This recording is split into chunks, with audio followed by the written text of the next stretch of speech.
Olá, sejam bem-vindos à nossa aula de Geografia para a terceira série do ensino médio. Essa aula pertence à Rede Estadual de Goiás, lembrando que esse é o projeto Seduc em Ação, que apresentará programas diários com aulas para o ensino médio. Eu sou o professor Alejandro e o nosso tema de hoje é sobre globalização. Então, além da globalização, a gente vai falar sobre a divisão internacional do trabalho.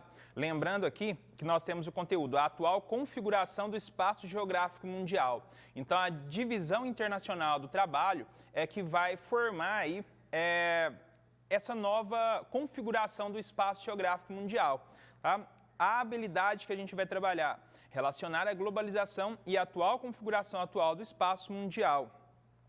Então, a gente tem aqui o conceito de globalização, como a gente já havia falado em uma outra aula já da terceira série. Então, a globalização, nós temos ela como um processo de aprofundamento internacional da integração econômica, social, cultural e política, que teria sido impulsionado pela redução de custos dos meios de transporte e comunicação dos países no final do século XX e início do século XXI.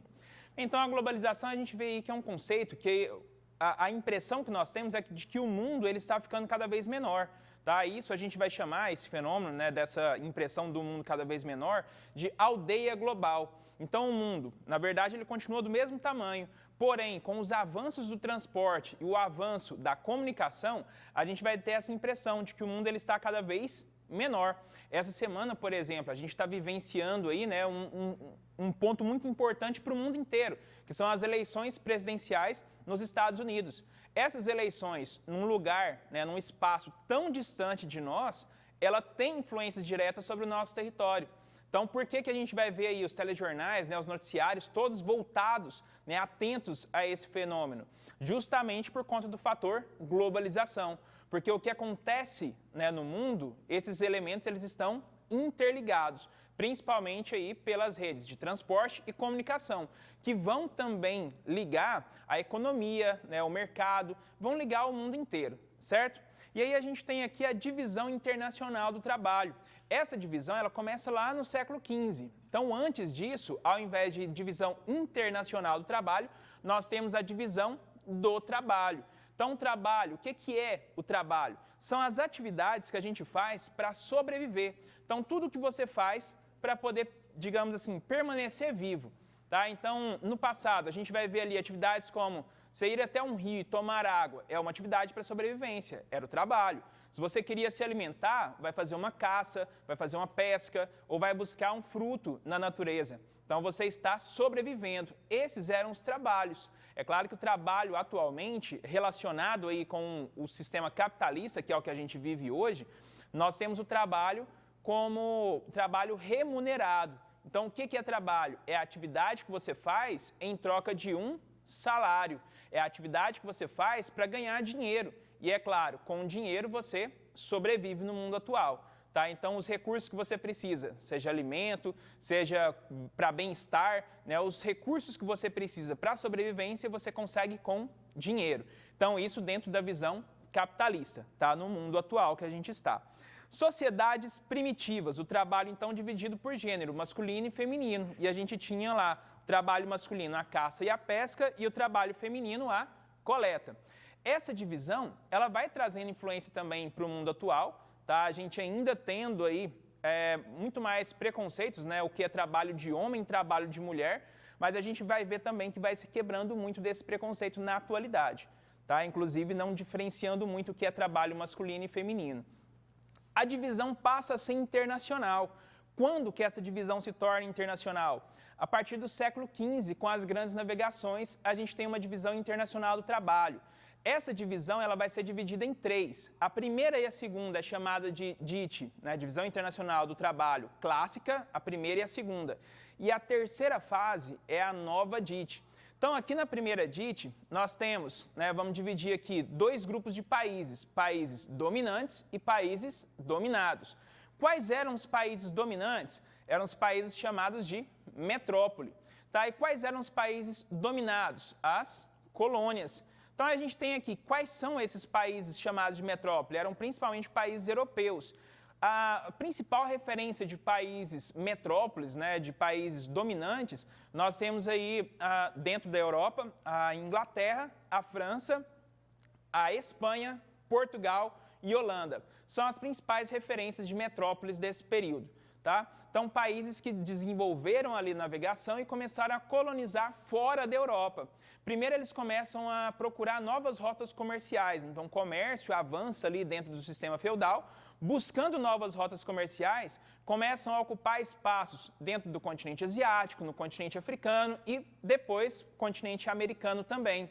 E essa primeira DIT, a gente tem qual é a função dos países dominantes. Países dominantes, eles faziam produtos manufaturados, tá? E, é claro, ampliaram a rede de comércio.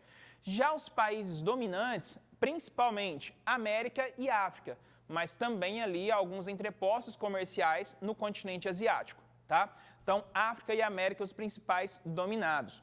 Qual era a função desses países? Era ofertar matéria-prima e mão de obra. Lembrando que essa mão de obra era uma mão de obra escrava, tá? Então, a gente vai ter aí esses dois grupos de países, os dominantes e os dominados. Essa primeira DIT ela vai ser marcada por uma triangulação, então, entre Europa, África e América. Então, os europeus eles saíam ali da Europa, indo até a África, para buscar tanto matéria-prima quanto mão de obra escrava. Saindo ali da África, eles iam até a América. Na América, eles levavam essa mão de obra escrava. Tá? Então, na América, tinha muita dificuldade para poder escravizar os nativos americanos, os índios. Então, o que eles fizeram? Aproveitaram que eles já tinham escravizado ali, né, no continente africano, para utilizar também de mão de obra no continente americano. E aqui na América, eles produziam principalmente o açúcar. Tá? Buscavam também outras matérias-primas, mas a principal, o açúcar. E, é claro, o açúcar ganhou até o título aí, né, de o ouro branco. Então, o valor econômico, o valor comercial do açúcar era muito grande para o período. E a gente tem aí eles levando esses produtos para a Europa e depois comercializando entre o mundo todo. Tá? É claro que a parcela menor nos países aí coloniais, tá? Nas colônias, ou seja, na América e na África. Beleza? Então, isso aqui é a DIT clássica. A segunda DIT, ela vai começar aqui com a Revolução Industrial, então já no século XVIII. Então, por que ela também é uma DIT clássica? Porque, basicamente, a gente vai ver aqui mudança de nomenclatura, ou seja, mudam-se os nomes, tá? Então, os países dominantes são países industrializados, ou seja, basicamente, no século XVIII, Inglaterra, ou Reino Unido, né? Contando o grupo todo, a gente vai ter ali a França e Estados Unidos se industrializando no século XVIII. No século XIX aumenta um pouquinho ali, a gente vai ter a Itália, a Alemanha, o Japão também se industrializando. Então, os dominantes são países chamados de desenvolvidos, ou os países aí industrializados do século XVIII e XIX.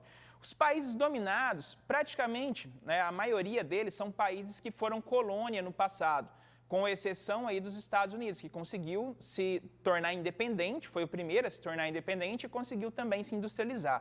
Tá? Então, a gente vai ter aí países não industrializados ou países subdesenvolvidos, praticamente todos eles ex-colônias. A gente pode fazer um paralelo aqui com um período também com as fases do capitalismo. Então, a gente tem a primeira DIT como capitalismo comercial, também chamado de capitalismo mercantil. Então, essa fase, do século XV até o século XVIII. Já a segunda fase do sistema capitalista, a gente vai ter ela dentro da segunda fase da DIT, tá? Que é o capitalismo industrial, ou seja, quando acontece a Revolução Industrial. A terceira fase do sistema capitalista, que é o capitalismo bancário, também chamado de financeiro, ele também vai ocorrer nesse período. Tá? Então, a gente vai ter século XVIII, século XIX e metade do século XX ocorrendo a segunda DIT, ou seja, tendo aí esses dois períodos do sistema capitalista, capitalismo industrial e o bancário. Bem, a terceira DIT é onde nós vemos maiores diferenças, tá? Maiores diferenças ocorrendo aqui nesse período.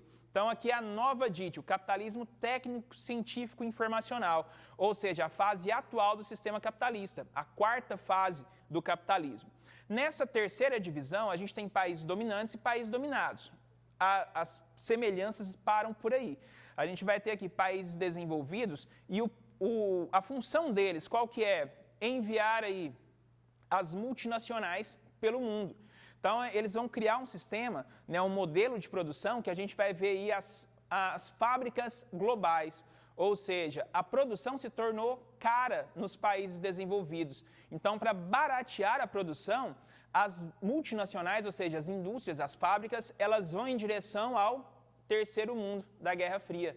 Tá? Então, esse terceiro mundo, ele vai se tornar aí países agora em desenvolvimento, países emergentes, tá? Criando aí também novos blocos econômicos. Tá? Então, a gente vai ter aqui essa função, mas a concentração do capital, a concentração do lucro ainda fica nos países desenvolvidos, nos dominantes.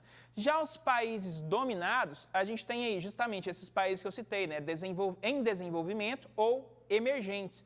E a gente tem os grandes exemplos aí, né? Os tigres asiáticos e os BRICS, tá? BRICS, a gente tem aí a inicial dos grandes países emergentes da atualidade. Brasil, Rússia, Índia, China e África do Sul, tá? S por quê? South Africa, então em inglês ali, tá?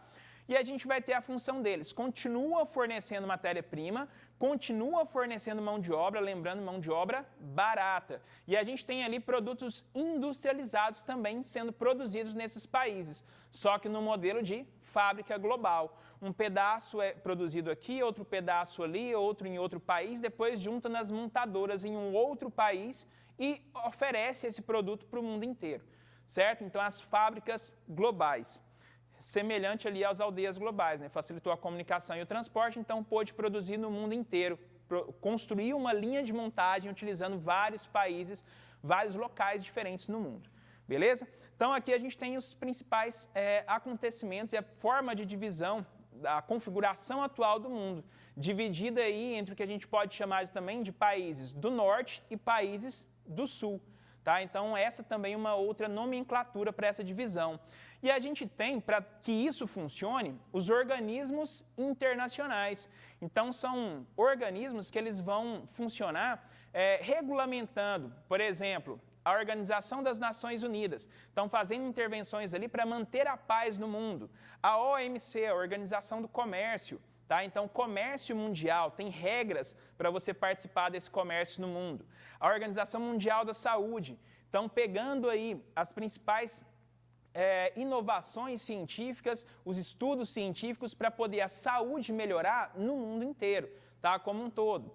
A OTAN que começou como um bloco militar, mas que ele depois foi se tornando aí um bloco também econômico, tá?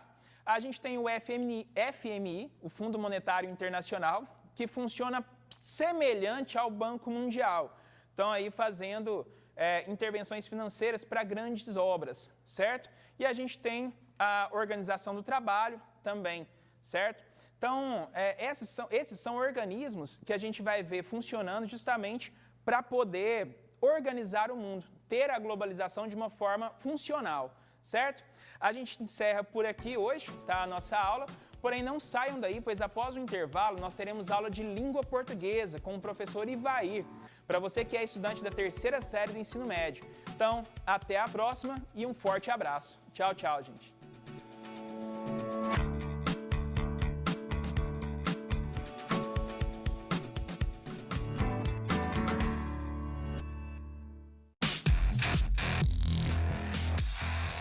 Fala, galerinha! Sábado aqui na TBC, 8h30, aula de Física comigo, Fontinelli, galera. Gravitação você não pode perder. Sábado, 8h30, aqui na TBC. Valeu!